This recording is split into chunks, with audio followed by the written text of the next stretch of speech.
We say whatever we want. I know, it's just like cox, cox, cox.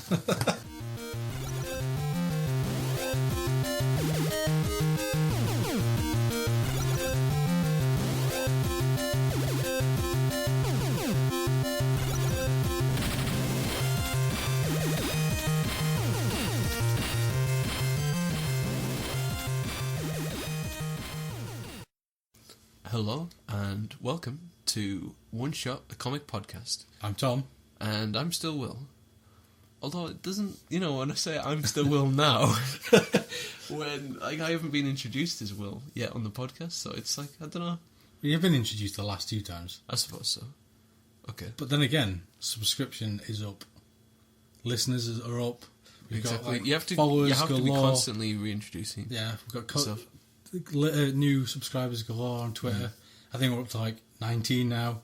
We 19. can almost fill a room. Fucking hell, man. That's pretty good. I'm impressed with that. 19 people are dumb enough to think that. Well, I think we're worth listening to. I think at least 17 of them are spam bots. Really? No, I don't know. There's probably 1 or 2 in there, but okay. I think some of them are genuine listeners, and some people we actually know. Wow. So they weren't that put off by the first 2. Oh, the t-shirts. All the t-shirts. The t-shirts were a smashing success. So for those who don't know, I'm going to London Movie and Comic Con this weekend. Okay. So I got t-shirts printed, and which you got one of. I did. And you were like, I'm going to rock this straight away. And it smelled like vinegar as well. It did. I don't know why. I don't know why. I think it's the printing. It may be, it smells like when you print too much black ink on an inkjet printer. You've been sniffing ink cartridges. I like doing this. This is something that I do. So, yeah. So that went down a treat. Oh yeah. People were like, "What's this you're wearing, Will?" And I said, "It's the t-shirt for my podcast," and they were impressed by that. It was good. And that got us at least 2 new Twitter subscribers that I know of. It did. That were directly from that t-shirt. Mm-hmm. We don't really have any comic news this week as such, do we? Because I wasn't really that prepared or on the ball enough to look for any. No, but we did go to see Spiderman last night. We did go and see Spiderman last night. So we made it to the 3rd showing after some ridiculous planning. It's so hard to get 5 people to do something. Yeah, because we all do. I guess it's because the job we do, and it's just like busy. Yeah, it's difficult to get everybody out on time, but we made it, and we did. It was well worth it. I really enjoyed it. I felt like a fucking teenager. Like I was just like, this is brilliant. Like as soon as it set off, I was just like, this is fantastic. Yeah, I really, really enjoyed it. I thought it was really not close to the bone, because that makes it sound like a bad thing, but I thought it was a very true representation of what Spider-Man was. Like, he was really acrobatic, and the character was really awkward as well, just in a nice, easy to watch, comfortable way, and I'm not sure, it's just... Well, I know it's done really well. Yeah, oh man, yeah. In terms of it beat Avengers in Korea. Don't really know if that's a big thing in terms of the grand scale. I don't know what Korea's like filmic habits are at all. At the similar to US viewing. So probably not. No. It's probably like 8 people went to see Avengers and 10 went to see Spider-Man. Yeah, and then the rest of everybody else was just watching a big picture of Kim Jong-il's son or something. I don't like a GIF or something. I don't know. Chinese national TV GIF. Yeah. Yeah, or Korean national TV. Korean national TV. Yeah. That's not offensive. No, it's anyway. And it also took the Tuesday record for biggest opening on a Tuesday ever. Really? Which doesn't surprise me, because not many films seem to open on a Tuesday. I don't know. I mean, that's when all the cinemas do their, half-price ticket stuff. Okay. Was there, a particular part of the movie that you wanted to talk about, or... even if it was spoilery, and I guess we can put spoiler tags. We should definitely state that now. Yeah, definitely. Like, we will provide you with tag to go to somewhere in the video, so you don't accidentally hear about the bit where Gwen Stacy dies or anything like that. No, she does. Such is the magic of editing. Yes, I may be able to go back. Oh my god! Put in a section where I say, go forward to this time. Yeah. Because I'm editing it. Okay. So I'll do that. If I'll do that. Okay. So people can skip forward. Okay. Although I don't like the idea of people skipping it. I think they should enjoy every minute of it. But they also need to enjoy Spider-Man. And Spider-Man is more important than we are. I guess No, I'd like to think that my life was valuable in some way, but it's an illusion. Yes. with great power comes great responsibility. Which brings me to one of my first points for the film. Okay. That is never said. It is never said. And it was quite refreshing. It was. Because I was expecting to have that stamped on my forehead as I was leaving the cinema. As I was entering the cinema and leaving the cinema. Yeah, you thought that maybe the different tropes that the series has picked up would be reiterated through. And I was just waiting for, like... I was thinking like a mental checklist of the different things that are going to turn up, like how they're going to do the spider bite, how they're going to do Uncle Ben going up to the big rice packet in the sky, and and how they're going to do like the wrestling stuff, introducing the guy that shoots Uncle Ben, all that kind of stuff, and Peter's transformation. There seemed to be a refreshing and seamless twist on pretty It's much worth every aspect. mentioning for people who haven't seen it but have chosen to listen that it's a new origin for Spider-Man. Oh yeah, it's a reset on the series, right? It is a reset, but some of like when they relaunched Ultimate, it was still faithful to the Amazing Spider-Man origin. This was an entirely new origin, separate to all the different comic books. Really? Yeah. So this is like some Totally completely reimagining, completely new thing. Yeah, Wow. Okay. it worked. I really enjoyed it. I liked the way that the film used a variety of different styles as well. Like that section where Gwen Stacy's in the lab and Lizard is coming in to get his device, and Gwen's in the she's in a locker or something. And Yeah. it's kind of like Jurassic Park because you've got that dry smoke around, and you've got like that these discords that keep getting played like boom. Yeah, just yeah, to I like remember that, heighten yeah. the tension. It was very very old school horror movie. Yeah. Just But we it don't really works have anybody who really can play well. piano. Ding, ding, Yeah. ding, ding, Let's get ding. one arm Jack on the piano. Like that. No, it was really awesome. The spiders and the origin. Yeah. I'm not sure on my lore for all origins of all Okay. versions of Peter Parker, Okay. but it had the 0 spider. The 0 spider. Yes, What is the it? spider had 0 on its back. Yeah. And that was the name of the project for the biocable stuff. Okay. Which was the room he went into.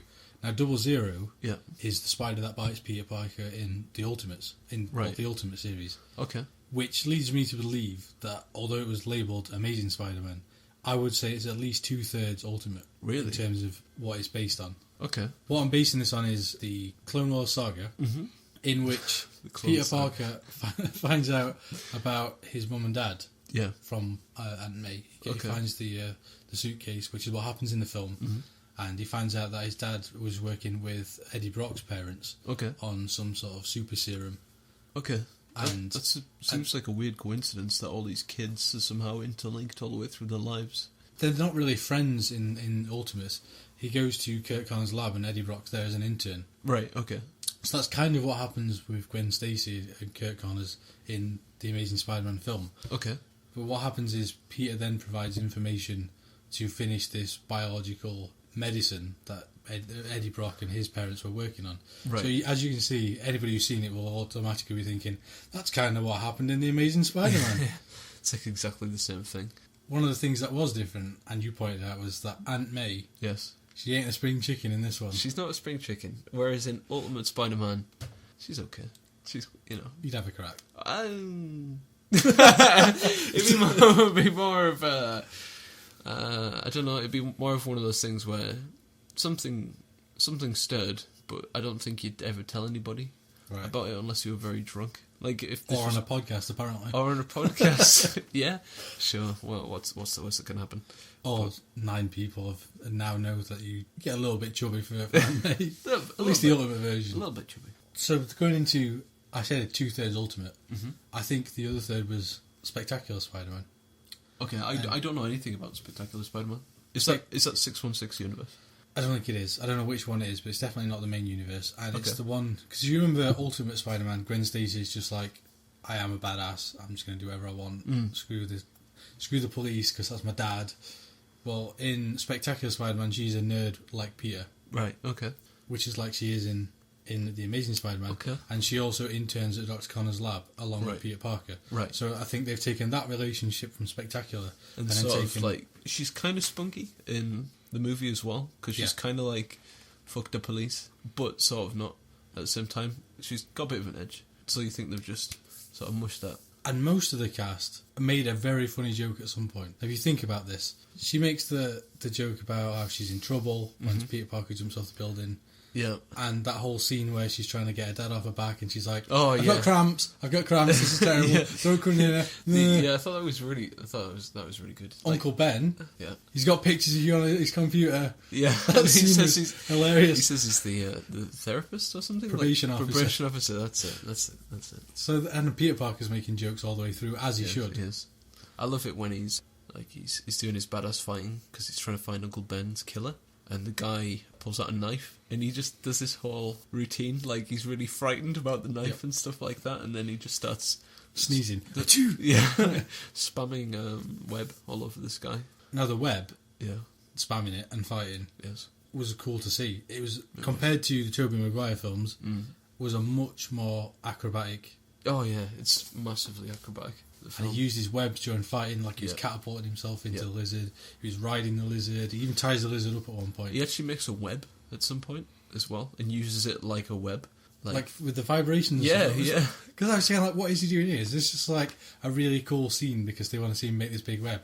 And then he was laid on it and he's playing the phone. Yeah. He's playing that like was good. Bubble Bobble on his phone, which was quite funny. And then you just hear this twang. And all of them were twanging. Yeah. So you had no idea where anything was coming from. It had its implausible moments. What, like?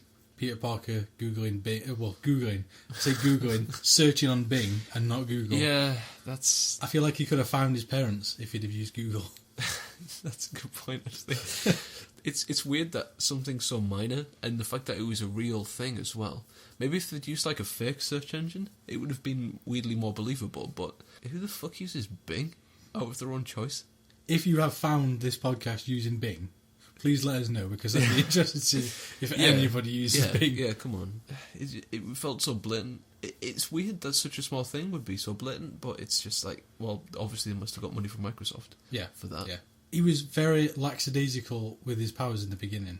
And I know that's because when at the first he didn't have a grip on them. Yes. But then it just came to the point where he's like, I'm just going to do things and hope that people don't put two and two together. Like when he was like slam dunking the basketball. Yeah, he was. He's very lackadaisical with his powers. And he's very carefree, it seems, as the film goes on.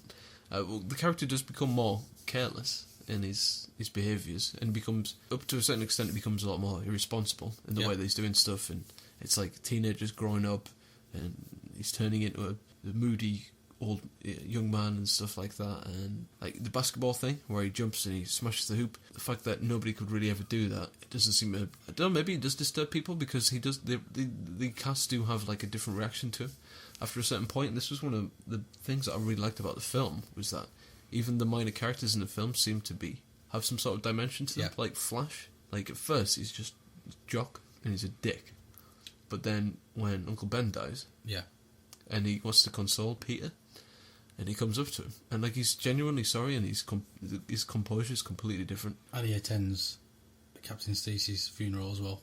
He does. He really does. That is a spoiler for people listening. Yeah. Well, maybe... That's also something that happens in the Ultimate Universe, is when Captain Stacy dies. To the lizard? Not to the lizard, no. Okay. He becomes really good friends with Aunt May. Good friends. And she's devastated. Oh, the when ghost he of dies. Uncle Ben. The ghost of Uncle Ben kills him. It kind of never really says... Whoa. Because they get divorced. Is it like one of those... Have you seen the movie Teeth, where that girl's got teeth in her vagina? What, you think Aunt May's got a mouth vagina? Well, I don't know, I'm just like, Peter's... He took on certain aspects of the spider. Maybe she's a Black Widow, or something like that, and after she mates... No, I'm pretty sure it goes down heroically and not... Okay. And not like, it doesn't go down, going down. No. Okay. It does not go down, going down. Okay. So that's kind of another thing from the Ultimate Universe. The reviews seem to be going two ways. Right, okay. There are people who are saying it's fantastic, it's an amazing movie, and there are people who are saying it wasn't what I wanted. Now, what I'm experiencing in the reviews I've been reading is comic book websites have been lauding it. Right. I think it's fantastic. 4.5 stars, 5 stars, 4 stars. Right. And then dedicated movie sites haven't been as impressed. Now, I think what's happened is the director, when he set out, wanted to make more of a person out of Peter Parker. Okay. Instead of him just being like, huzzah, powers, whoa, and getting into the fighting. Or amazed looks on his face as he discovers, like, oh, I can walk up walls. And then Tobey Maguire, so it goes... Tobey Maguire. Tobey Maguire is, he's doing this, like... That one face he does. Slap face. We can't show the face. No, we can't show the face. But I am pulling the Tobey Maguire face. Yeah, he's just like... it's like a newborn baby. Like, if you showed a baby, like a rusk or a very shiny object for the first time and just watch its face in wonderment, that's what it looks like. I was thinking more like if you had a newborn baby and fed it a pickled egg. Yeah, no, it's got that like sour, what the fuck's going on with my mouth, sort of thing going on for it. Yeah, and he just sort of gazes about and acts like a surprised twat all the time. That's where the difference of opinion is coming from, because I think the movie sites are looking for just getting into some action. I want to see Peter Parker slinging about, beating the crap out of things, whereas the comic book sites are giving it better reviews because they're actually being quite faithful to Peter Parker. Mm-hmm. They're setting up this home relationship. Yeah. I mean, admittedly, it is a good, maybe I would say probably close to an hour before he becomes Spider-Man properly. Yeah, it's crazy. There's so much development in his character before anything that you associate with Spider-Man happens. And I had read that the director favoured the writing and the character building over special effects. But I also think the special effects were pretty damn good. Yeah, they were excellent. They were really good. And I kind of liked that they weren't... Because there were certain fights where they kind of kept it close. Like which fights? Well, I mean, the lizard one is kept internally inside Midtown. But a lot of the ones when he's fighting those goons that are chasing him, okay, it's kept quite... Like, he's not swinging around the city. It's more like a Jackie Chan film, almost, that part, where he's just, like, running up walls a little bit, or, like, Ong Bak, or something like that, where he's just, like, street fighting, and kicking guys in the neck, and stuff like that. My favourite fight from the whole film is when Peter he's just been bitten, and he falls asleep on a subway train, which just... Why would you do that? That's got to be a thing for New Yorkers. Yeah, and this homeless guy, I think he's a homeless guy, or some man who he has a... Looks homeless, at least. He has a strained relationship with some. Yeah. And he puts a beer bottle on Peter's face, and reflexively, like as a drop of water hits Peter's face. Yep. He like springs up on the ceiling, spills beer everywhere, and then he starts this really awkward fight because he's not aware of his powers yet, and he's just reflexively reacting to everything, and he's trying to not maim everybody in the room, but because of his new intense power and ability, he just destroys everything. I love that scene. It's really cool. The more I think about it, the more I remember of it. Like when he touches the woman, and then he's trying to like pull his hand off, and he ends up tearing her entire dress off. Yeah, and which provokes a reaction in the guy, like you'd expect as well. Like the guy doesn't just suddenly start fighting him. Like, he's joking around with him at first, and then he becomes motivated to want to beat the shit out of him because he's just torn his girlfriend's clothes off. And he's kind of like, no, not the skateboard, and he just puts his hand off, and he's like, the skateboard. What did you think of the lizard? With the shots of the lizard have been out for a long time, and quite a few people have been like, he looks atrocious. I think he looks quite close to the Goombas from the Mario movie. He looked a lot like the Goombas. He looked fuckloads like the Goombas. I'm not sure why the genes that he enveloped... Is that a word? Yes, it is. With hand movements. He sort of absorbed his clothing. I'm not sure why when he enveloped the jeans he got lizard hands, lizard tail. You didn't mean his actual jeans? Like not his actual. That's what I was like. Swallow jeans up. That's what I was thinking. I don't remember him actually eating his clothes at any point or absorbing them. But I mean, like the genetic material he absorbed. Right. He grows a tail. He gets claws. He gets fucking massive. But he doesn't get the lizard face. No. And I feel like he should have. Yeah. He should have been elongated. I appreciate that. He should have looked more reptile. But he looked more creepy with that human face. It kind of looked like he had a Glaswegian smile. It did. Yeah, I think that was particularly off-putting about his character. It made him look more monsterish. Yeah, which I appreciated that effect that it gave. I was okay with it. It wasn't my favourite design. To me, it looked like a high budget Buffy the Vampire Slayer sort of thing because all the demons had that kind of one generic face with the weird special effect putty fringe, forehead, that sort of stuff. But I don't know. And on the bright side, it could have been worse. It could have been the Vulture. Oh my god! Why? I hope he never turns up in any of the films other than just to get the crap beaten out of him. I don't get it. The guy's just like a knockoff Green Goblin, right? He just tosses. He's just a man in a suit. It's just a guy in the suit. An old guy in a suit. At least in Ultimate, anyway. He has that weird absorbing people's souls to be young thing in the other ones. Right. What? So in Ultimate, he's even worse. Yeah. He has less powers. He's just crap in Ultimate. Yeah, pretty much. Okay, but otherwise he's an old guy who has to keep sucking people's souls out. Yeah, and he has a vulture suit. So he could have been anything. That's still not that great. I think it's because he probably went, I suck souls to stay young. He's like, I could be Oil of Olay, the superhero. Right. Or the Sucker. Which, right. Both of which. The Leech. The Leech. Yeah.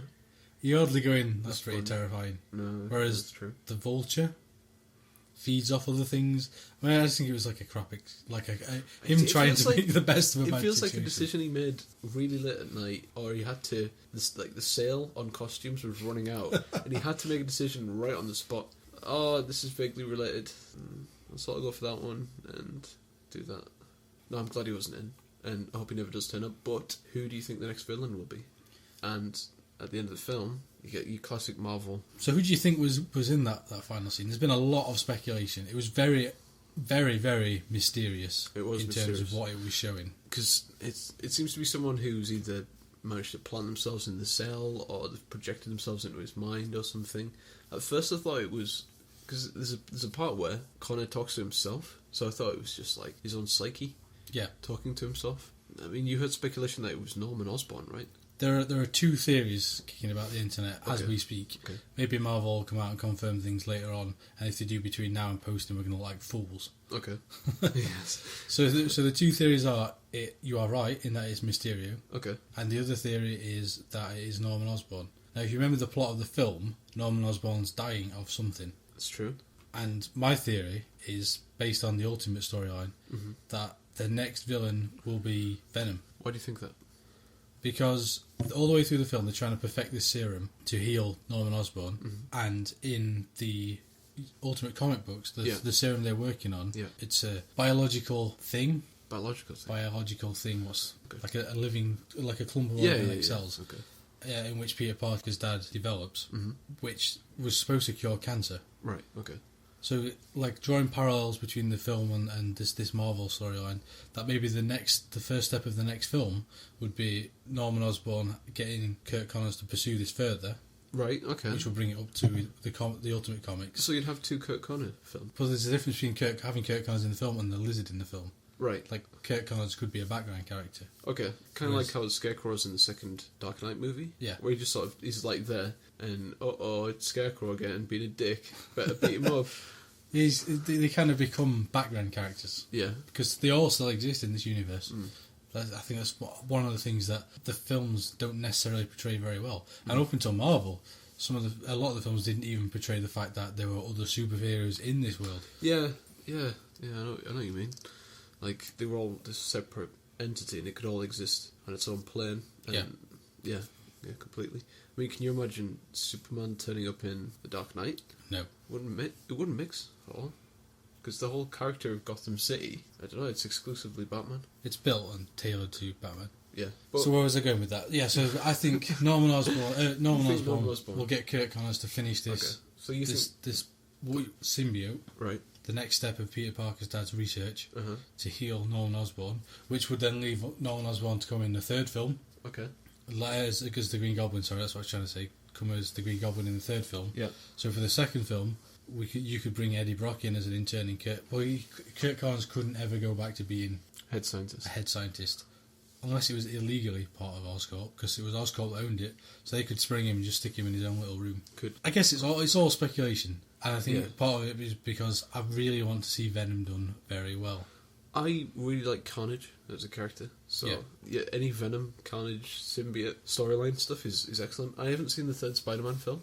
Do we have any wrapping up comments for our views on Spider-Man? It's good. See it. Honestly, it's a good movie. What purchases you made this week? Mate, I have made a shitload of purchases this week. Okay. So we're not going to go through all of them. Okay. Because we could be here a while. What have you bought then? So, let's not do what I've bought. Let's do the pick of what I've bought. What is the special selection of what you've bought? Okay, we'll do the lot. We'll do the lot. We'll just do the ones I want to talk about. We'll leave to last. We're flip flopping. So I got AVX7. Okay, AVX7. So Fanboys versus Zombies 4. AVX7 is Avengers versus X-Men. Yep. So the Avengers and the X-Men are fighting. Next one is Fanboys versus Zombies. What's Fanboys versus Zombies? A guilty pleasure. A guilty pleasure. So it's like I spend a lot of time complaining about versus books, especially versus zombies. Okay. There are so many of them. There's a lot. I don't know. I liked the idea that there was an outbreak of zombie infection at a Comic-Con. Right. And the nerds grouped together and used their tropes of zombie movies and anything they could find at cons, like plastic lightsabers, to take on a zombie horde. It kind of sounds like Dead Rising. Kind of like Dead Rising, yeah. Yeah. So, not the most intelligent of books, but okay. A guilty pleasure of mine. Cool. Something I spotted today, a new series from Bendis and Bagley, you will remember from the Ultimate Spider-Man. Yes, you said they wrote the first 100 issues? 110. Creative 110. and writing, the writing and art team for the first 110 issues of Ultimate Spider-Man. So I took a risk on that and I got the first 3 issues. What's it called? Brilliant. Brilliant. It's called Brilliant. Yeah. It's not, that just wasn't me going, brilliant. Brilliant. It's brilliant. I can't believe you can't remember the name. What is it? Brilliant. You're getting quite cynical now. Yeah, great. Oh my god. Brilliant. Yes. Cool. Yep, genuinely called Brilliant. Do you know anything about it? Absolutely nothing. I just saw it on the shelf. And it says quite clearly, Bendis and Bagley, from the team that bought you Ultimate Spider-Man and Avengers Assemble. So I was like, it kind of looks like the film you guys were talking about last night at the cinema.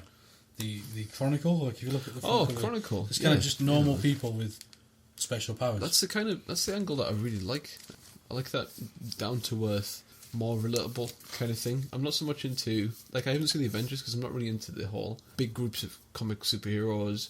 There's a massive storyline behind it. I like the idea that I could maybe find special powers. I'd probably end up killing lots of people. I think if I get special accidentally powers, or on purpose, it would start accidental and it would get easier, and then the blood would start flowing like sweet wine down the streets. So we'll stay on your good side. Yes, only if I become M. Bison. That's the thing. If I could choose to have superpowers, I would really like psycho power or like some sort of psychic kinetic.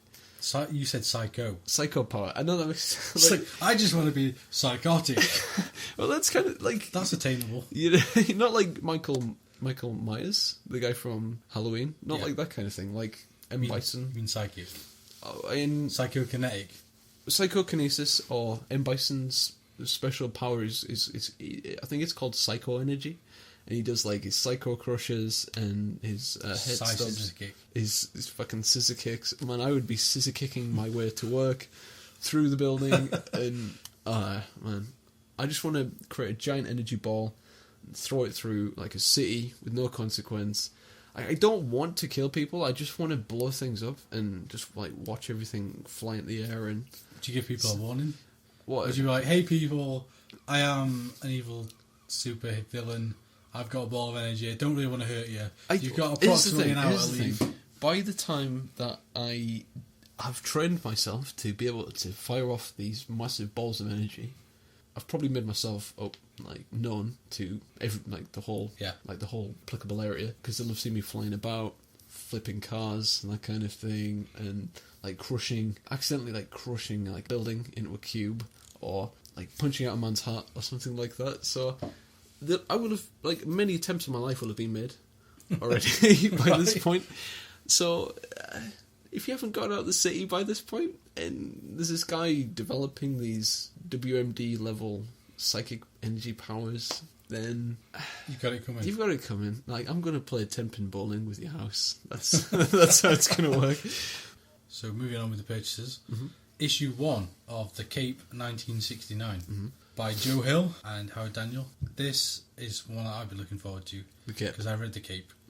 I read the first one-off issue of The Cape, and then I read the consequential series about The Cape, and I thought it was great. This is kind of normal guy finds superpower, mistreats it, gets his comeuppance. Yeah.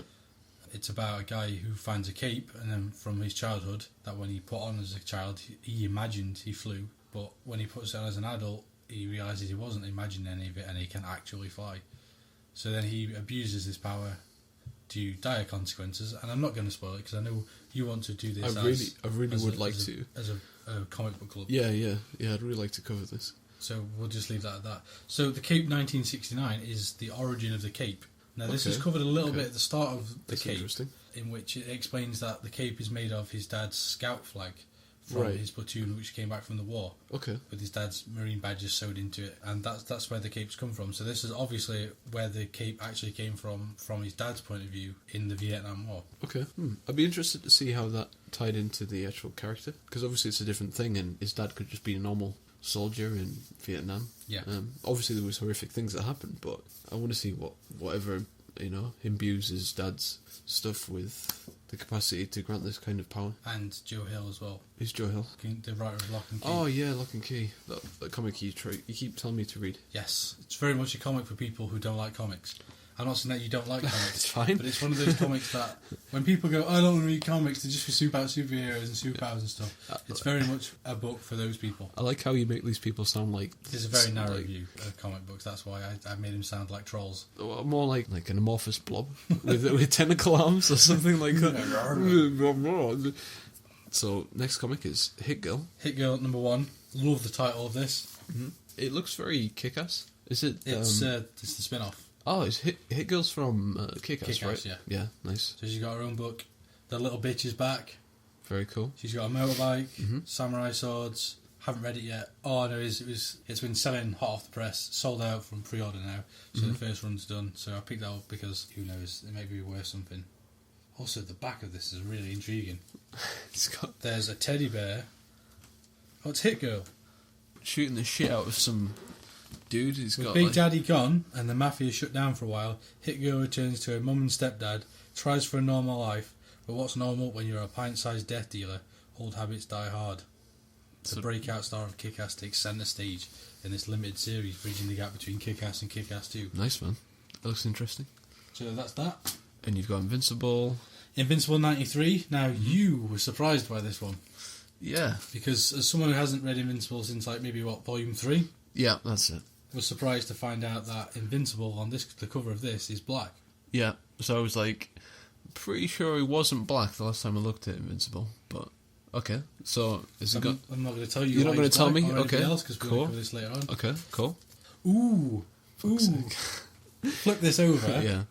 Motherfucking Secret Agent Poyo #1 on the back. Cyborg, Kung Fu Master, Chicken. Nice. Well, we ranted about that enough last week, so yeah, that's next week. Okay.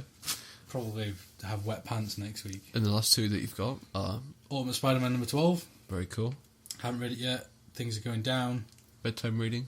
That's definitely bedtime reading for tonight. And then... let me say this right. Ozymandias. From Before Watchmen. Uh-huh. Now, you asked me... Because I said to you, I've been picking these up because part of the Travelling Man deal is... If you have a card, the £1.80. Yep. I kind of go, yeah, why not? Stick that in with the rest of my books. And you said to me, are you actually reading them? Yeah. I am actually reading them. Cool. Okay, no, that's good, man. Some of them are really good. Darwin Cook doing the Minutemen was fantastic. Yes. The Night Owl book was good, if a little bit rushed. Thoroughly disappointed with Night Owl. Not Night Owl, I just said I liked Night Owl. Thoroughly disappointed with Comedian. Okay. It was sort of nothing. It was a big pile of nothing. Curious. Tries to ram in random celebrities from all over the place, Kennedy and Marilyn Monroe and things like that. Tie them into things like that, and it just didn't feel right at all. Felt really empty. Yeah. Okay. So I have the little expectations for the Comedian now. Whether that makes it it'll pick up, because I don't even expecting much. How does the series work? So is this different artists get different characters? Different artists and different writers working on the different characters. Yeah. Right. Okay. And then Minutemen is. Who gets that? It's Darwin Cook's doing the art. I can't remember who the writer is. Right, okay. So, how often do they come out? Is it this? What it seems to be happening at the minute is so far there've been one a week. Right, okay. For the different... So, there's one for every member of the Watchmen every week? Yeah. Right, okay. That's quite a heavy production. Yeah, it's quite intense. Obviously, quite a money spinner for DC. Yeah, I totally reckon so. Still waiting for Rorschach. The cover's fantastic. It's Rorschach's face with a Rorschach on it, because that's what Rorschach looks like. But inside the Rorschach is a picture of Rorschach, so it's kind of like a picture within a picture. So it's like a Rorschach in a Rorschach. Yeah, is that how you say it? I don't know. I like to think that we're both wrong. Yeah. So that anybody listening, So then nobody's right. Yeah, that makes it so much better if neither of us are right about anything. If somebody could post on Facebook or tweet or something and tell us how we should be pronouncing that. Right. I've been, for the longest time, been calling Michonne from The Walking Dead, Michonne. Right. And apparently, I found out in research, ready for this, is actually pronounced Michonne. Oh, you mean the woman? Yeah. Yeah. I did not know that. For the longest time, I've been calling her Michonne. Michonne. Not Michonne. Not even a little bit. That reminds me of, there was this anime called Tenchi Muyo, when Toonami was first breaking onto the shores of the UK. There was a character in it. I can't remember her name. She was one of these. What's it called when you get the dark tanned anime girl with the blonde hair? Oh man, you don't like that kind of thing. No way would you like that. I can't remember it all, man. There was a character in it called Keone, and this girl, every time she wanted Keone's attention, she'd go Keone like that, and every time she made that noise. And there was this really hot substitute teacher who'd come into our class. She looked a bit like this girl, so right. every time we saw her, we just used to make that noise, and yeah, you can tell it really impressed her. So how is that related to the mispronunciation of Michonne? Because it sounds like Keone when you say it. Also, Tenchu Muyo was big bag of shit as well. I just like to go on record saying that. It's just terrible. Now that we're an hour in to our podcast. Yeah. What did we read this week, Tom? This week that was my attempt at a drum roll. Nice. Someone's at the door. In Comic Book Club is, as was told on Facebook and Twitter, so people may have actually read it with us this week. Holy fuck. Yep. The Walking Dead Volume 1. Mm-hmm. So who made Walking Dead Volume 1? The man, the legend, personal hero of mine, Robert Kirkman. Yes. Fantastic writer. Mm-hmm. And Tony Moore is the artist for this one. Mm-hmm. Interesting to say that these 6 comics contained in this volume are Moore's only contribution to the inside of Walking Dead. He did go on to do covers for many, many, many issues of The Walking Dead, but this is the only 6 issues in which his artwork contributes to the art inside. So, in discussion of Tony Moore and his work on The Walking Dead, we actually had somebody contribute on Facebook this week. Yes, we did. Well done, Barry. Yes. A guy called Barry. Yeah. He commented saying, "Great comic and subject. Yep. I think it was a real shame Tony Moore stopped doing the artwork. That first volume was by far the best drawn. Yeah. Whenever I've read the sequels, I've always thought that the artwork was subservient to the script. Apart from the few great splash pages, the comic may as well have been a book. Imagine what the rest of the volumes would have looked like. Would have been like even if Moore had stayed on the project. It has been a long day. But I think what Barry's trying to say is Tony Moore worked better with Kirkman on the script to make it feel like a more balanced book. Yeah. Whereas the later issues became less about the artwork, more about the story. Sure. Would you agree with that? Yeah. No, okay. I mean, I've read up to maybe issue 69 of The Walking Dead. To be fair, I was thundering through them at a fair old pace. Rereading this, I did really take my time, and I found it maybe not quicksandy, not like molasses or anything, but I felt like I had to take pay a lot of attention when I was going over the different panels. I'm not sure of specific areas, maybe more towards the front. I was really having to reread panels visually, just because maybe the pacing wasn't set correctly, or maybe I just hadn't focused correctly on the comic yet. But he puts a lot of detail and emotion into the characters' reactions, like when what's the main character Rick called? Grimes. When Rick is he discovers a room full of zombies in the hospital. Like, he's got this really believable, like, stark horror on his face, and there's a part later on when he comes across this woman with a bicycle, the zombie woman, and he just starts, like, this tear rolls down his face. What I'm looking for at the minute while we're talking is there seems to be just a page of faces in reaction to something that's happened. Sorry, Barry, I think I might have just completely gone over your comment. Yours was a lot more inflated than mine, but maybe in a better state of mind I could better address it. So this is when, what's he called? Shane punches Shane, Rick. that's it. When Shane beats 7 bells of shit out of Rick, Rick's wife, what's her name? Laurie, that's Red Laurie. Yeah, Laurie. I've got the info this week. Man, you are on the fucking ball. Slashes Shane across the face. Yeah, it's actually written down right in front of me. And then the following page is the two of them stood together. Then Shane's face in horror, setting the scene with the other people in the background, and then just reaction, reaction, reaction, reaction, and half a page of just people's faces reacting to the situation. It's a lot of face, a lot of face time. In this. That is cool. His pacing is excellent. You were just saying it wasn't. No, that's what I was saying. Maybe it was either that or honestly, I think it was just me. Do you think maybe it's because earlier in the book it was late at night, and I started reading this. It was like 12:30 or something, and I was trying to get into it, and I reread like the first page a few times, just trying to get. Do you think it's because there's nobody talking to you in these pages? Possibly. So you end up, your pace picks up as you're reading. You're just like, where's the dialogue? You're trying to catch it up. This is one of the stances I have in the comics is that the art should never distract from interrupting the flow of a read. Like it's brilliant that it can have this really nice expressive art in it, and it's got to work in sync with the pace and the words and everything, and it's got to all flow. You know, once in a while, break it by all means, and I guess Walking Dead's a good example of it. One of the criticisms I guess I'd have about the art is that the grey tones, because there's so many different values. To be fair, I noticed this more the first time that I read it. I thought it was kind of mushy. It becomes difficult to quickly pick out precise bits of characters or depth in a scene and stuff, but honestly, rereading it over again, I think the concern's been alleviated somewhat, so it doesn't seem as extreme. There's maybe some stuff, particularly at night, it can get a bit difficult to pick things out. Yeah. One of the things I really enjoyed about this first volume is the interaction between Carl and the other children. Yeah. Despite the fact that it looks like Carl and who's the girl that he's speaking to here? Sophia. I guess this is something that's difficult to draw, but Carl kind of looks like a kid, but Sophia looks like a little woman. It's kind of weird, like in the panel on the bottom of the page where she's talking about how much she misses her daddy. It looks like a woman's head on a dwarf or something. And then in the background you've got the two twins who are mentioned to be Hellions.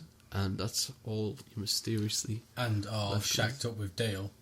Oh shit. That's a really bad person to be shacked up with. They're talking about that later in the issue, aren't they? Yeah. They're talking about how we don't know what's going on in that RV. Yeah. But this page, I thought, was really emotionally impactful. Yeah. Because it's kind of where Sophia's saying, I wonder if my dad will come back. Yeah. And Carl's saying, no, your dad's dead. Just flat out says, no, your dad's dead. My dad was just ill. It's weird, isn't it? It's just the way the kid doesn't try to sugarcoat it or like he doesn't. I suppose at that point maybe he's not learned that it can have an effect on people, but it's helpful because she instantly has that truth on her, and she's under no illusion at that point that this is what it's like. Which that's kind of the tone of the Walking Dead is. It's very like secrets kill in this thing. It looks like I really enjoy how the Walking Dead is more of a drama. Than a zombie book. Yeah, it's like the zombies are inconsequential. They're just a reason for the events that push these people together. And it's the zombies are very rarely a concern in The Walking Dead. It's other people.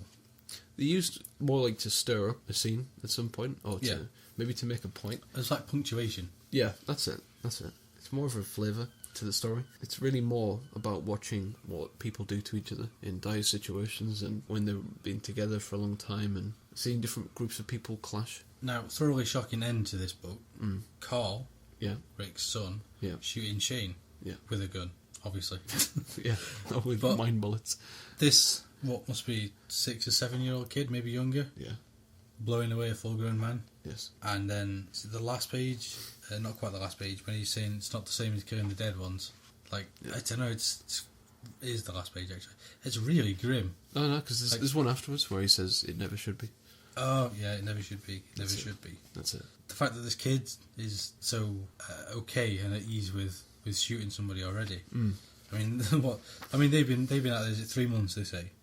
3 months they've been there. And this kid's already desensitised that much. I mean, I don't know if he's desensitised because he's definitely under duress when he pulls the trigger. He's doing it and he's saying, "Don't hurt my daddy." He wants to just stop his dad from being killed because I think he's aware that if he doesn't kill Shane at that point, that his dad's probably going to die. Shane does have a shotgun in his dad's face. He's and Shane's saying like, "I've got to do this. I've got to kill you. Otherwise, like Laurie's not going to take me back." At that point, he saves his dad. I think that's the thing. It shows Rick's insight as as a leader character. Yeah. Because he took the decision to teach his son how to fire a gun, even though Laurie was pressuring him not to allow him to carry a weapon. I guess Rick was only thinking, what if he's with the kids and a zombie appears and none of them can fire a gun and they could die. It does happen, that, doesn't it? If I do recall, there's where when she goes back to and he saves his mum, doesn't he? Yeah, exactly. Man, I know that it's happens. A gruesome book. It's very grim, and I think it's one of the things that's keeping people reading. Now, the reason we're looking at this is because it's issue 100 next week. Yeah. It still has the same punchy impact, emotional. That's emotionful for the layman. Emotional impact that it has at the start. So there were quite a few funny moments in this book. Not funny in like a ha-ha funny, but funny in the way that the events unfold. Mm-hmm. Well, in what sense? It's things like when he goes home. Mm-hmm. Like I assume this is because of the the narrative structure of comic books. Is they can't show all the details. Right. Okay. So Rick comes home. Yep. Well, the world's gone to shit. Yep. Looks in the living room. Looks in the bedroom. Oh shit! Nobody's home. What about the rest of the house? What, is that what he does? Seriously? Well, he barely looks in the living room. Straight through the door. Straight into the bedroom. Straight out through the living room. Nothing. And just goes. Now, Nothing. my mum always said to me, "Have you looked properly?" That's a good point. He doesn't, I feel like he he doesn't hasn't call looked anybody's properly. name or anything like that. It's really weird. He doesn't know anybody's name. No, he doesn't call anybody's name. Yeah. He doesn't shout or anything. He just walks about. I mean, I guess panel to panel, there's nothing that suggests, other than the layout of the panels, that he is walking in a straight line, because none of the panels align with each other and nothing from frame to frame connects to another frame. So maybe he is doing a full search of the house, but I think I would be maybe clamouring for... Maybe he doesn't want to alert any zombies or anything like that. So... And then kid to shovel. Fucking clangs him. Talking about other funny moments, interesting moments that unravel, is when he goes back into the city with Glenn. Yeah. They're going for the gun store. Oh, man. Yeah. The bit with the lovely zombie stuff on there. It's really strange that, I mean, yeah, he's kind of pieced together that it's the smell. But if someone was like, what we should do is cut up this zombie and smear ourselves in it, and that might be fine. I know. And Glenn's like, okay, let's do this. I think he's somewhat resistant. He just threw it because he keeps constantly vomiting as he's doing it.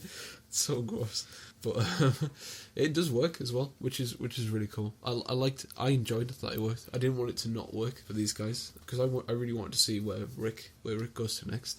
And I love that he has his first encounter with a zombie whilst he smells, and he reaches in and he's waving his hand in front of the zombie's face, and it reacts. But then he deciphers that it's only reacting because it wants him to not have his hand in its face. Yeah. And it's just nice that there's that much logic that's gone into the way that this character's thinking and stuff. It just makes him look like a really deep character.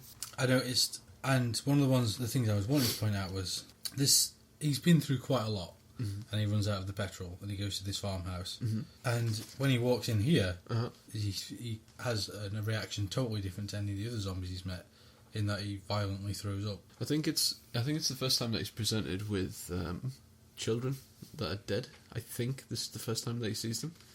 Do you think maybe it has something to do with the fact that the dad's obviously killed him? Has he? And if I do this, does this make this panel any less impactful?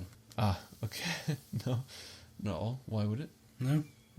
Now, for people who aren't watching, because we don't let people watch this, I'm covering up the cross that's on the wall in a scene with the dead people in it. Okay. And when I was reading this, I was thinking, I wonder if this has any impact on this scene. Would it be less shocking? What if the cross wasn't there? Cross wasn't there? I think it lends itself to the idea that I don't know. It brings in religion, obviously, and it gives it like a maybe the idea that these people were praying or something, and then it fills in a bit of the story about who they were. He is all in the Bible. Himself. Yeah, exactly. I think it's odd, like the way that he approaches the situation, like because he's saying anybody home and he's talking loudly. So I think he's caught himself off guard when he encounters these zombies. And the fact that the kids, that they've all killed themselves, and that it's really apparent that there was something. I don't think these are zombies, are they? They're dead people. They're dead people. They're just dead people. And there's like there's a horror here, a real sense of desperation in what these people have done to themselves. Now, page to page from here, these people have been dead a while. Yes. This horse has been in a stable for God knows how long, and it's fine. Who's been feeding it? Who's been looking after Zombie it? Jack. the old horse hand. The old zombie stable boy. Yeah. And then it's fine. It's the most beautiful horse you've ever seen as well. It's not scabby, it's incredibly not shiny. There's no visible ribs from starvation. No. It's quite a well looked after horse. Yeah. So that was a bit weird for me as well. I mean, you have to overlook things like this. That's a good point. What the fuck happened to that horse? This is a self-maintaining horse. I don't know how that works. Black Beauty. Right. I don't know if that's the tune. Horse. Yeah. And I kind of love that it does become his companion. He starts talking to it, yeah. Even though he then realises that by talking to it, he's made himself real sad. Yeah, because he starts to relive his son's birth. Yeah. This panel here as well. Which panel is this? This is just as Rick's approaching Atlanta, and you see the motorway, yeah, and him on the horse, is one of the examples of at least the first few episodes of the first series, really sticking to the comic book. Because you remember that shot's in the series. Yeah, I remember that. And then it just all goes sideways. Oh, it's so grim. I think a lot of what makes the TV show less grim is the lack of children. Yeah,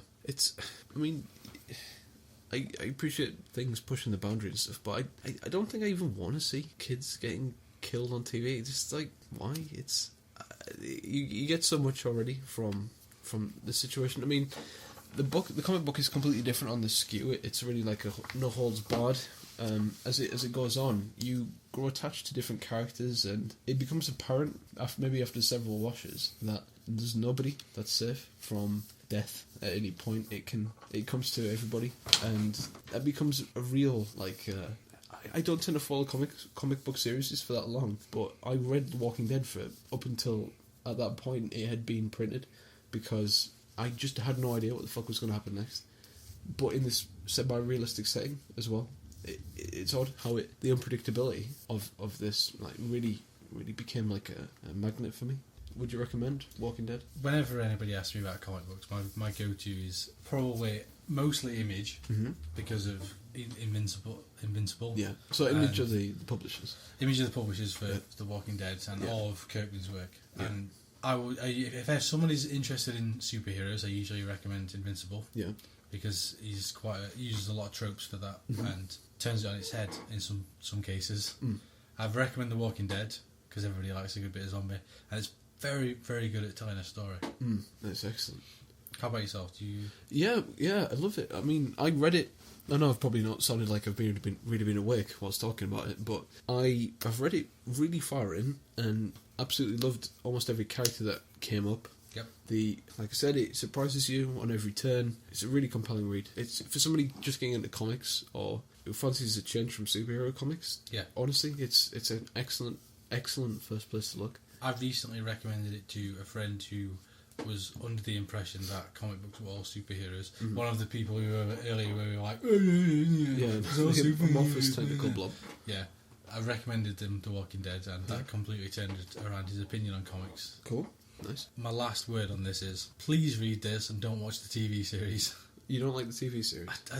I understand it has its place in that there are people who don't like reading, people don't like the stigma attached to comic books, and that this may be a gateway for them to read it. And I really hope that those people who do watch it may read the comic books. But I just think it's such a watered down experience compared to the comics, and I think people are missing out. So let's move into What If. Okay, so this week's What If. So we saw Spiderman. Who gets bitten by a radioactive spider. For those who haven't seen the 5 million different origins. Yes. If you were to be bitten by a radioactive animal, yes, which animal would you want it to be and why? Don't just say horse or elephant for the obvious reasons. Okay. I would quite like to be, I don't know if I'm unveiling some sort of repressed furry urge or something, but like wolves and foxes are pretty cool. So like maybe like a wolf. So I'd have werewolf. Yeah. So I'd have like wolfy powers, like maybe like wolfery sort of thing, where you get the scent. You wouldn't have the claws or the adamantium. Maybe like my fingers could be like I could slash at people with my fingers, or I could do wolf noises. or So something. yeah, just like lunar powers, like Sailor Moon, or maybe like a some sort of animal that could give me flight or something. see, What do you think? When we talked about doing this as the what if, you were saying there aren't that many animal powers. Now, the more and more I think about it, the more and more of a ludicrous statement that is. Okay. Fishes can breathe underwater. Yeah. Chameleons can camouflage themselves and have multi-direction. Yep. Camels are insane.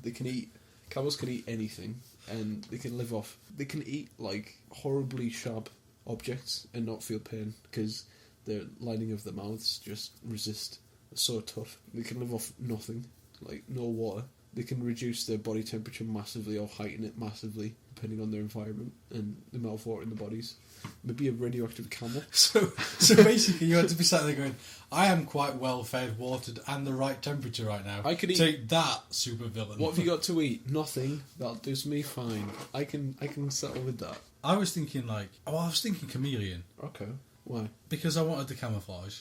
Okay. But then I was thinking, if I was to use camouflage, what would be the next step? Like, if I was to go... Well, it's like being invisible, isn't it? If I was to go, with great power comes great responsibility, and I'm stood there stuck to a wall going...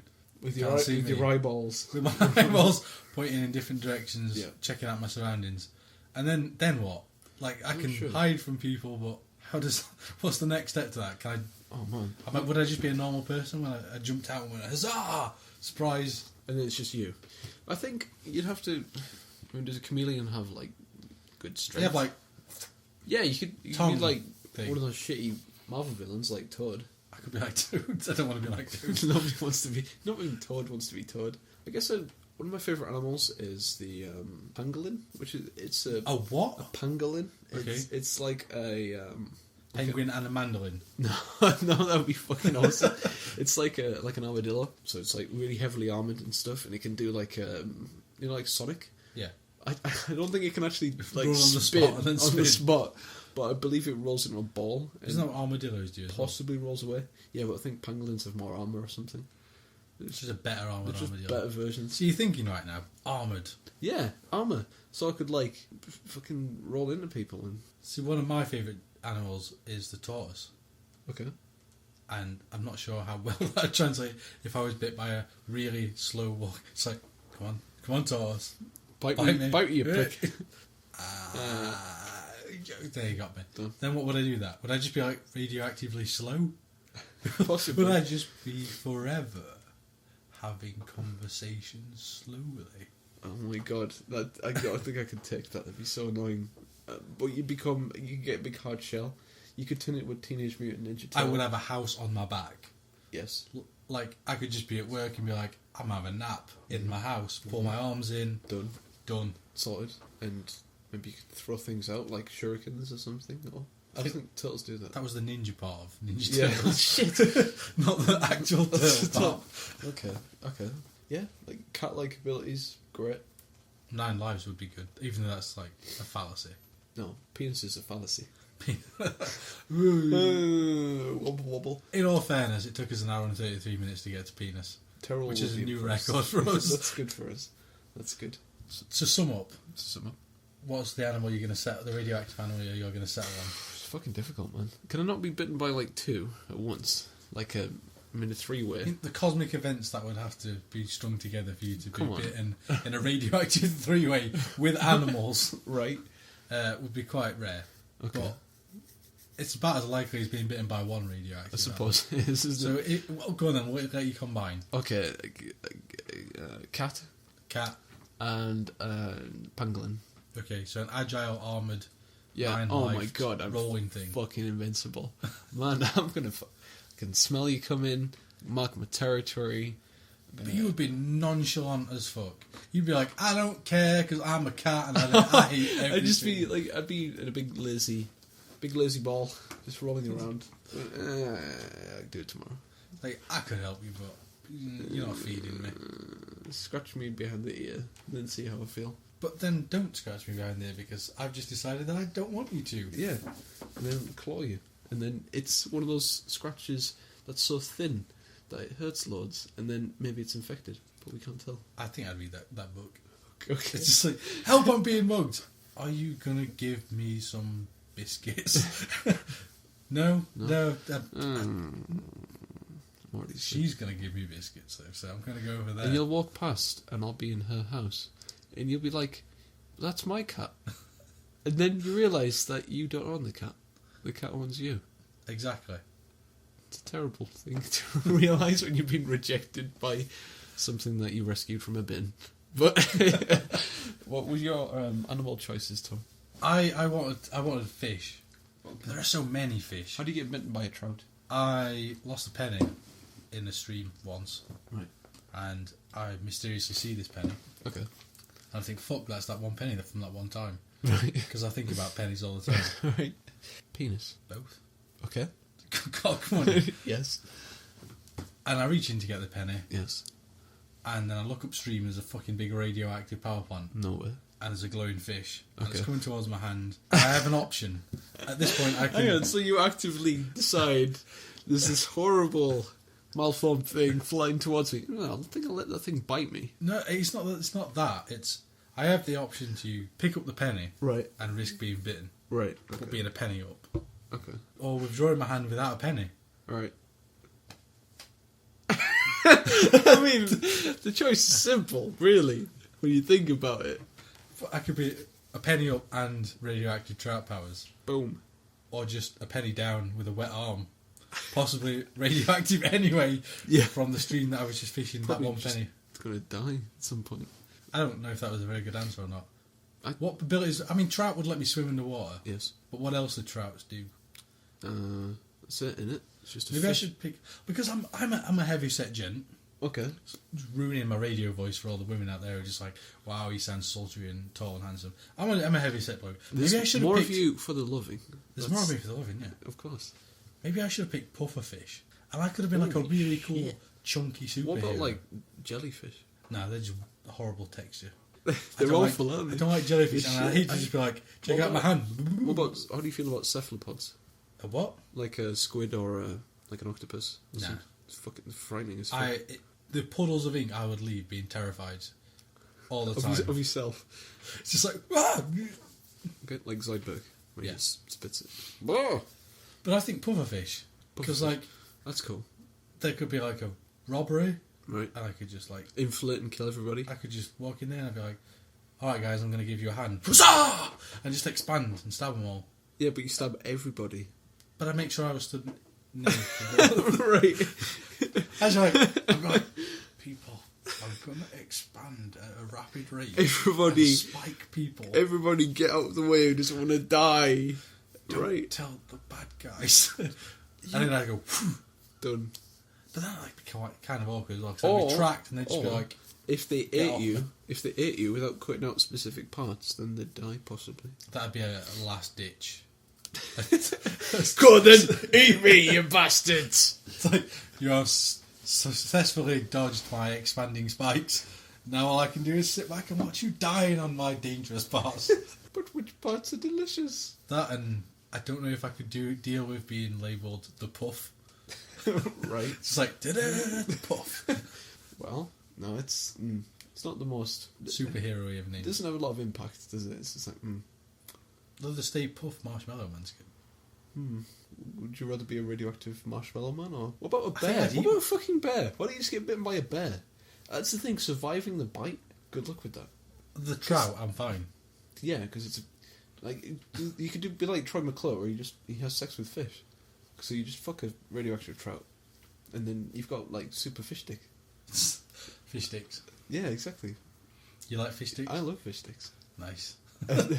Yeah, so I'm going to go with trout. Okay, trout's. I'm not going to say trout's good, but it's practical, sort of. If I ever fall in water deeper than the sink that I could possibly fall into in my apartment, Yes. that would be a benefit for me. Sorted.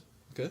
So, next, for people who want to join in next week, this is your choice. So I'm going to let you talk a little bit. Well, not Yeah, this not is a my little bit, choice. but So this is Will speaking, because I only mentioned my name at the beginning. It should be, to be fair, like every 5 minutes it should say Will, just like that. That'd be great. So I've chosen Willingham's Fables. So this is it's going to be Volume 1, Legends in Exile, and yeah, it's one of my favourite comics. So read that, I thought we'd read that. and we'll digest it next week. I haven't read this, so the boot's on the other foot this time. Usually, I say usually, for the first 2 episodes, they've been my recommendations, one of which you haven't read before. Mm-hmm. So the boot is on the other foot. For this time, I haven't read this. It's great. Okay. You will like it. It is good. It looks quite interesting. It's got fairy tales and stuff. Flick through. So that's it for One Shot Comic Podcast for this week. Mm-hmm. The website is One Shot Podcast, all one word, .wordpress.com. If you want to tweet us on Twitter, that's quite a mouthful. Tweet us on Twitter at One Shot Podcast. Mm-hmm. YouTube, search for One Shot Podcast, all one word. And if you could give us some subscriptions, that'd be kind of cool. That would be cool, because I'm sick of making fake accounts and then subscribing and stuff like that. And we've still only got 4. Even No, I'm not very good at it. I'm really lazy. If you want to find us on Facebook, that's www.facebook.com/One Shot Podcast. Mm-hmm. Email oneshotpodcast, all one word, @gmail.com. And we are on iTunes. Yes, feels good. So that's search for One Shot a Comic Podcast. So that's it for this week. I've been Tom. I'm still Will. He's still Will. Oh, God, I'm so sick of this already. I need a better catchphrase, but this works for now. Keep reading. Please do.